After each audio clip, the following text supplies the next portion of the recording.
Well, one of the key things is that sort of the capacity to support emergency response, regardless of communities.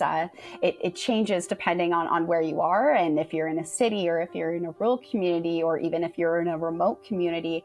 Also what your population looks like, including folks with disabilities, and also looking to different levels of income in communities. There's a whole lot of factors that can play into whether or not a specific jurisdiction is more or less vulnerable in an emergency situation. I'm Joeita, and this is The Pulse. First responders and those on the front line of emergencies are dealing with complex situations. The need to make split-second decisions, move large numbers of people and equipment while keeping calm in an often rapidly changing environment. With that said, though, it is also true that people with disabilities are often disproportionately and adversely impacted by adversities and extreme events. The barriers to the built environment, transportation, and communications that people with disabilities face on a day-to-day basis suddenly take on life-threatening proportions during an emergency. Supporting people with disabilities in an emergency isn't just the right thing to do. It is also the law. Today, we discuss disability and emergency preparedness. It's time to put your finger on the pulse.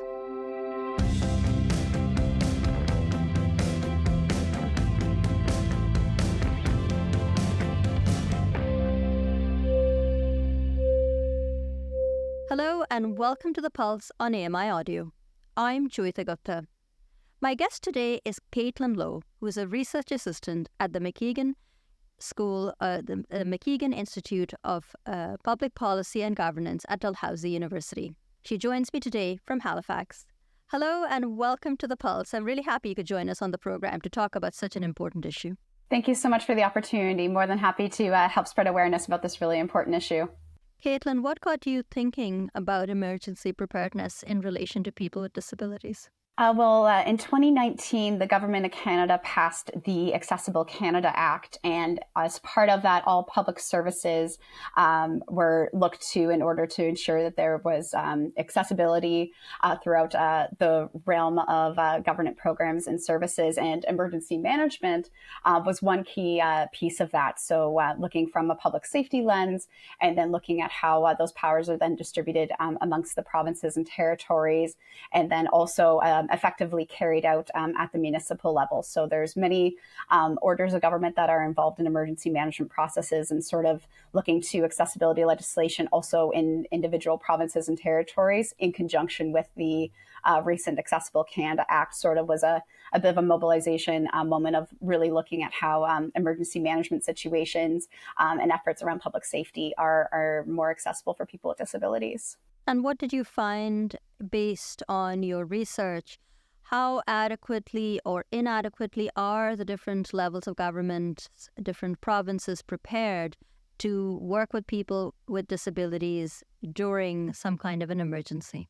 Well, one of the key things is that sort of the capacity to support emergency response, regardless of communities. It changes depending on where you are, and if you're in a city or if you're in a rural community or even if you're in a remote community. Also what your population looks like, including folks with disabilities, and also looking to different levels of income in communities. There's a whole lot of factors that can play into whether or not a specific jurisdiction is more or less vulnerable in an emergency situation.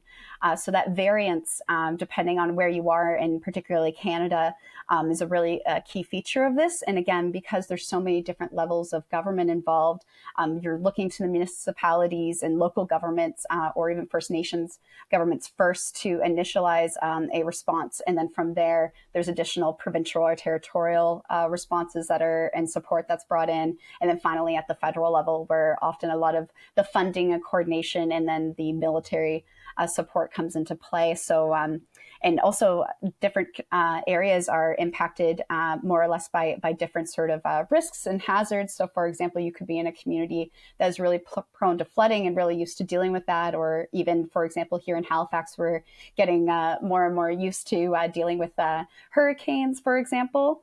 But then when you start having different issues arise, so for example, if a community isn't used to wildfires, and then all of a sudden with climate change, these are starting to happen in different areas than they've typically been occurring before. So that's led to new challenges to try and keep pace with climate change, and then also recognizing changing demographic trends as well. So it's a whole lot of moving pieces and many different people involved, and also government, community organizations, and nonprofits and volunteer-led organizations, all of which also need to be turning an eye to people with disabilities and how we can ensure that programs and services in this emergency management realm are accessible. And in what ways are people with disabilities especially vulnerable during a crisis or an emergency?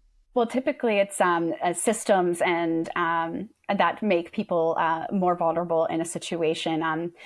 People with disabilities in and of themselves have great skills and resilience and experiences that can help support them in an emergency situation. But often there hasn't been that work done in advance to try and make sure that different programs and services are accessible. So if folks aren't able to use their mobility aids or rely on life-saving equipment or adaptive technologies that are affected by an emergency, it's really important to make sure that governments know how they can support people with disabilities, even at a general level, and then also try and make sure that they're working with different disability communities to try and make sure that breadth of accessibility goes across the board.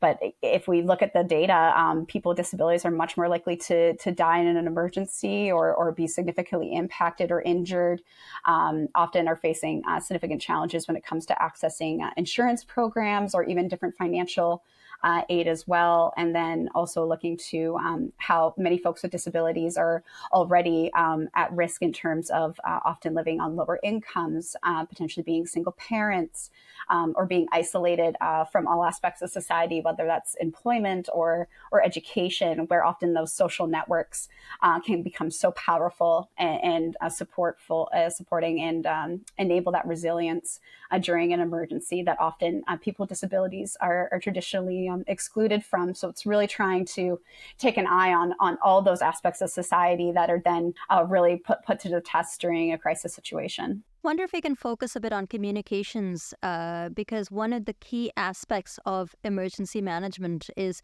being able to effectively communicate what needs to happen, where do people need to go to the population at large.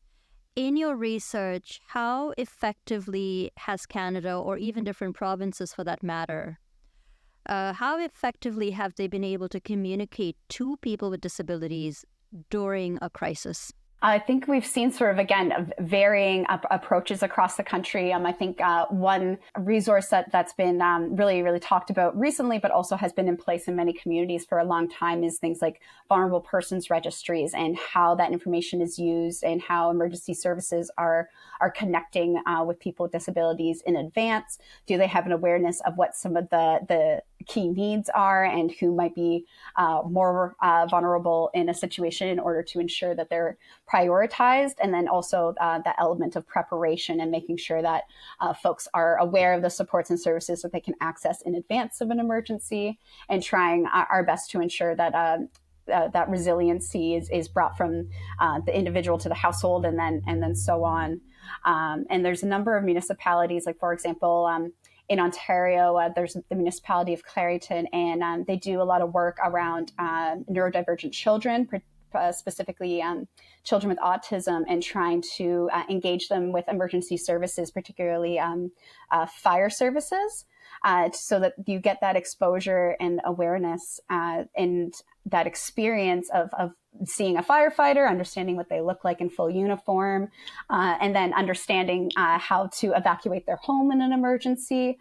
So those sort of programs are really necessary to make sure that communities are trying to work with what they have, what their community looks like, and what works best for them, in order to make sure, again, that resiliency is brought from the ground up.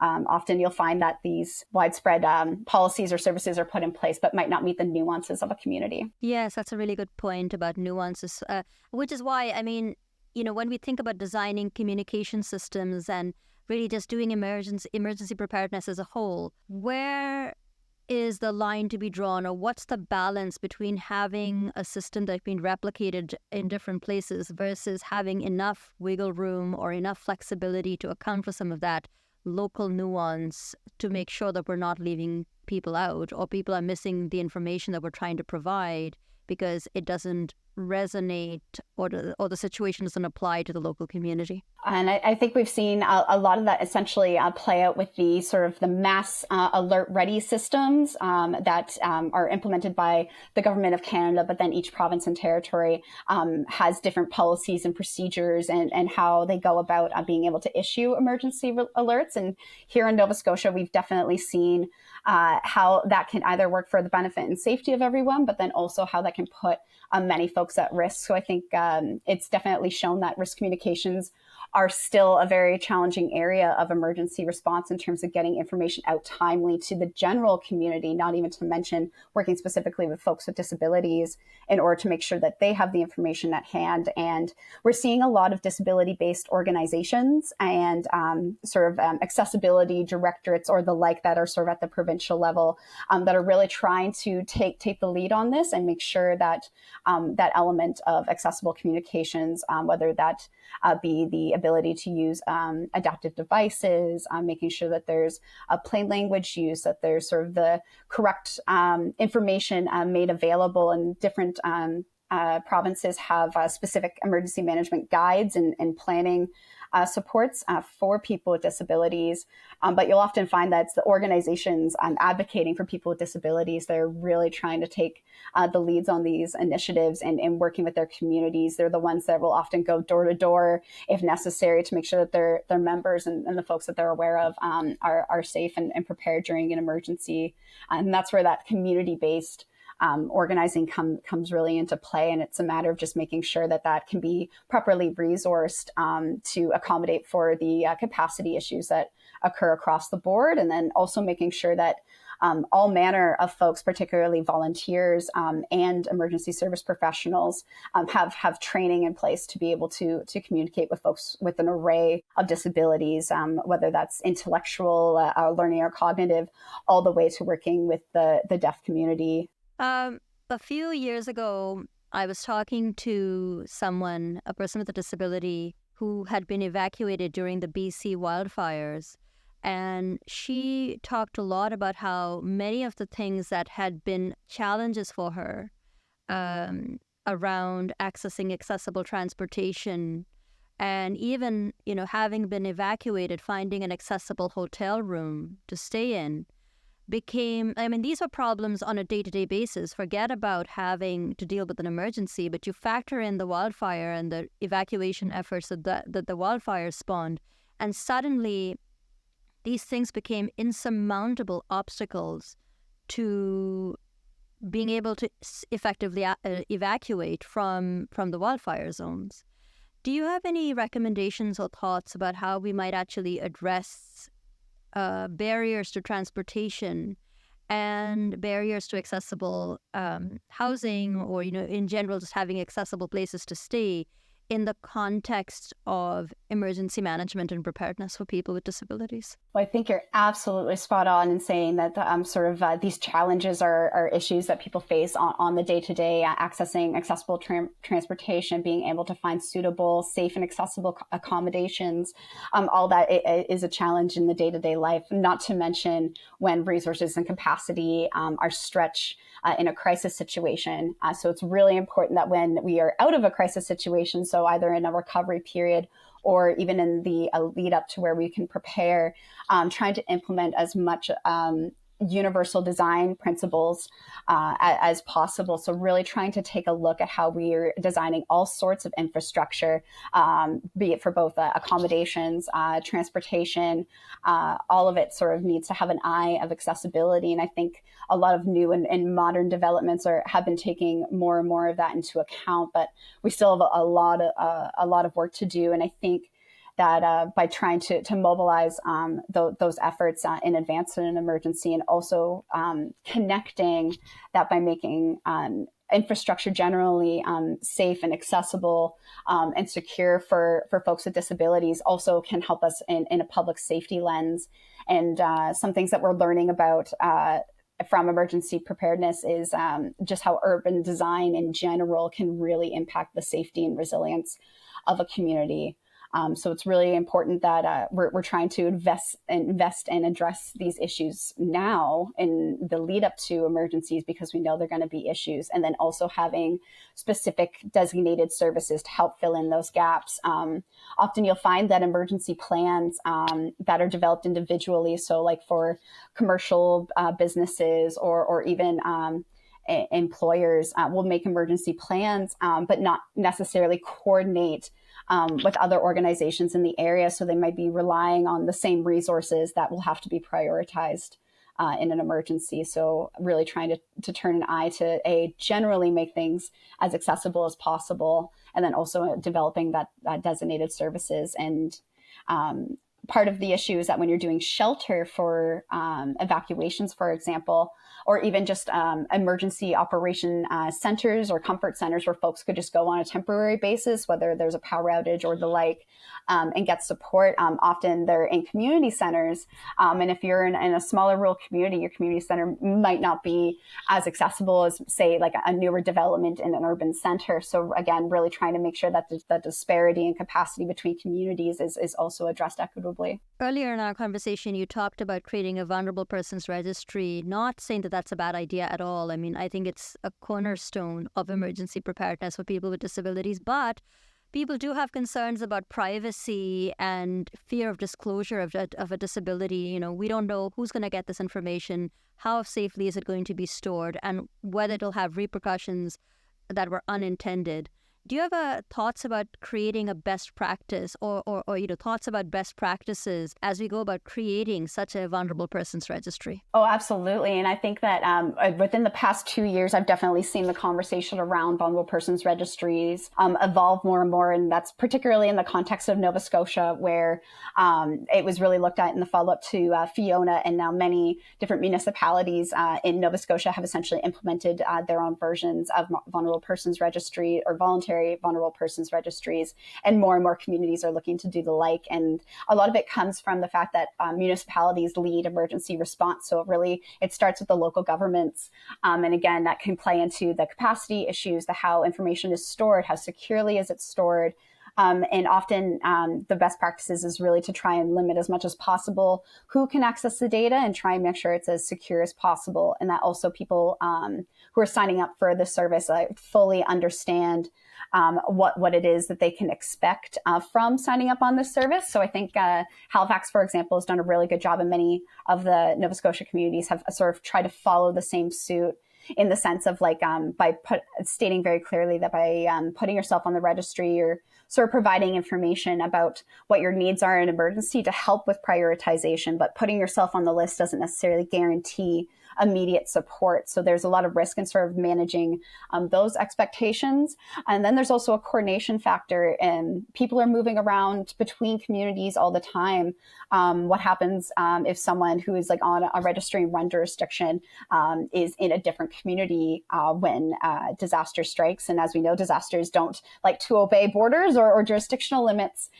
So often a single event can impact multiple communities. So I think that level of coordination and data sharing is really where more provincial or territorial support can come in. And if you look federally, Accessible Standards Canada has also put out some key best practice information around creating these registries. And a lot of it is around advocating for the voluntary aspect, stating that it's primarily for folks who are living alone and don't have access to additional supports, and that the expectations of what they can reasonably expect to see during an emergency is also really important. So I think many communities have tried to do a really good job with it so far, and hopefully their learning and sharing of information can help these systems improve even more.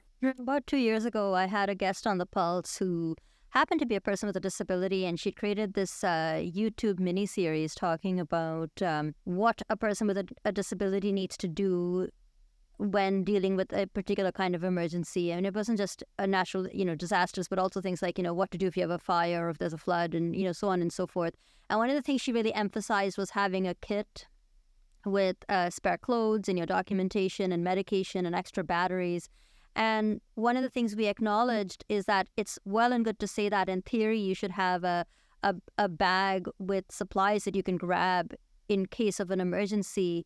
But the reality can get a lot more complicated, not least of the problems faced by people with disabilities is the fact that things like medications have a short shelf life. They have to be properly refrigerated, so you can't just throw them into a bag and forget about them. But also bigger concerns, concerns that are relevant at all times around income and not having the disposable income to be able to buy extra supplies because you're going from paycheck to paycheck. What thoughts do you have about that? Because that advice about having a bag or some kind of a kit that you can grab at a pinch in an emergency is so taken for granted that I don't think a lot of people have really given thought to the fact that not everyone can afford to put such a kit together, especially people with disabilities. Absolutely. Preparation is absolutely a privilege. It takes a lot of money to be able to have the time and ability and resources to try and gather supplies for yourself and your household for approximately 72 hours at the minimum is what is recommended by Public Safety Canada. But exactly what you mean when folks are living on limited incomes and don't have necessarily the resources or capacity to be able to create emergency kits for themselves, and not to mention other members of their household. Animals as well are a big consideration. And so I definitely think that particularly on the government side of things, often that advice is very much given out of like, oh, like here's how you can create a kit, but there isn't that extra piece of like, oh, here's funding resources for how you can get extra support if you need these resources and additional support to get them. So I definitely think that that's been a gap in sort of how we actually can deliver effective awareness and programming and services in the emergency management space to people with disabilities especially. But in that same vein, by having more programs and services that really try and support folks in improving their individual and household resiliency, and having whether it's more targeted funding pieces or general kits being made and distributed, or just any way that folks are able to actually access more resources will sort of be imperative going forward, especially as we see the frequency of different emergencies increase. And you also have the burden of insurance and disaster relief funding that's not quite keeping pace with the actual need. So there's definitely a lot of elements there. And I think that it absolutely needs to be more of a focus in trying to bridge that gap and how people can actually better prepare themselves, because the fact of preparation being such a privilege is very much overlooked. I may be going out on a bit of a limb here, but do you think we need to revisit the definition of an emergency? And I say this because I'm thinking about something like an extreme heat wave, which may not be an emergency in the sense of everybody needs to leave their homes and needs to be evacuated because we're on the verge of a massive flood or wildfire.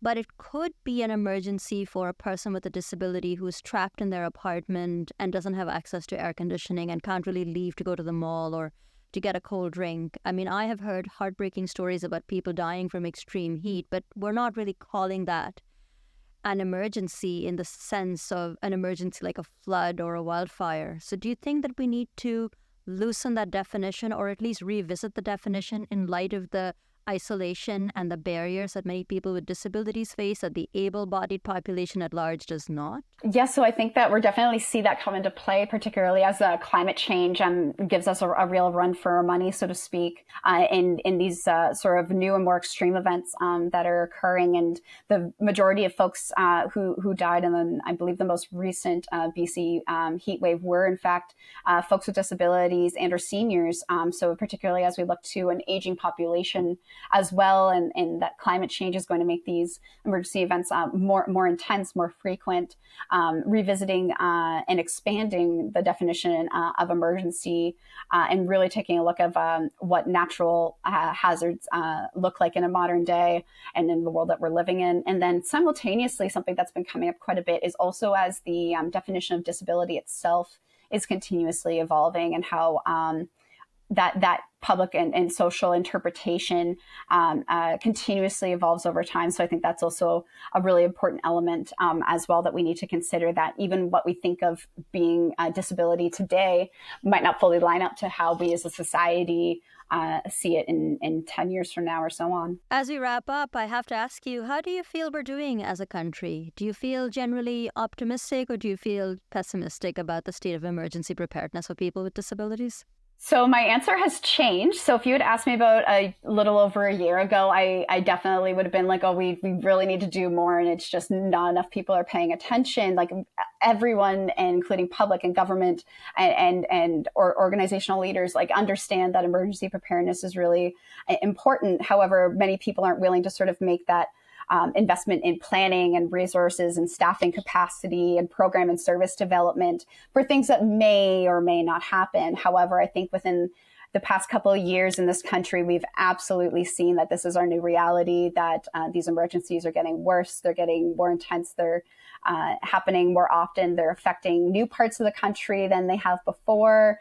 We now have both coasts burning at the same time, and our system isn't quite prepared to handle that. However, I will say, as someone who's been doing a lot of research in this space, within this past year alone, I don't think I've seen as much momentum, government will, political will, in terms of actually moving forward on ways that we can improve our emergency response. And I'd even say that there's been more work around disability support and emergency preparedness within this past year. And I'm also coming from the context of Nova Scotia, where we've really had to take a hard look at our emergency preparedness strategies, and particularly how we're supporting people with disabilities. So seeing things like the voluntary vulnerable persons registries happen in about a year, essentially, or even less than that, from being raised as an idea to actually implemented, is pretty remarkable to see. And also I've seen more and more federal government departments from across the board really turning an eye to emergency management and what their role is. And organizations that traditionally haven't seen themselves in emergency response have actually been trying to take the lead in their own ways. So I really think that we're finally really getting there in terms of mobilizing the right people and the people that are in the space really trying to do the best that they can. So I am very much hopeful that we can meet the task of these emergencies. Kaitlynne, thank you very much for being on the program. It was a pleasure speaking to you. Such an important topic, and I really appreciate that you took the time to speak to us today. Thank you so much for this opportunity. That was Kaitlynne Lowe, Research Assistant at the MacEachen Institute for Public Policy and Governance at Dalhousie University. She joined us today from Halifax, and we were talking about emergency preparedness for people with disabilities. If you have any feedback about this or any other episode of The Pulse, write to us at feedback@ami.ca. or give us a call at 1-866-509-4545. That's 1-866-509-4545. And don't forget to leave permission to play the voicemail on the program. Also, if you want to reach out to us on X, you can do so at AMI Audio and use the hashtag PulseAMI. You can find me on X at Joeita Gupta. And you can always reach out to us on Facebook at Accessible Media Inc. If you are watching this on YouTube or listening to the podcast, please feel free to leave comments down below, and don't forget to subscribe to be notified about future episodes. The videographer for today's episode is Ted Cooper. Our video editor is Jordan Steves. Mark Aflalo is our technical producer. Ryan Delahanty is AMI Audio's podcast coordinator, and Andy Frank is the manager for AMI Audio. And I've been your host, Joeita Gupta. Thanks so much for listening.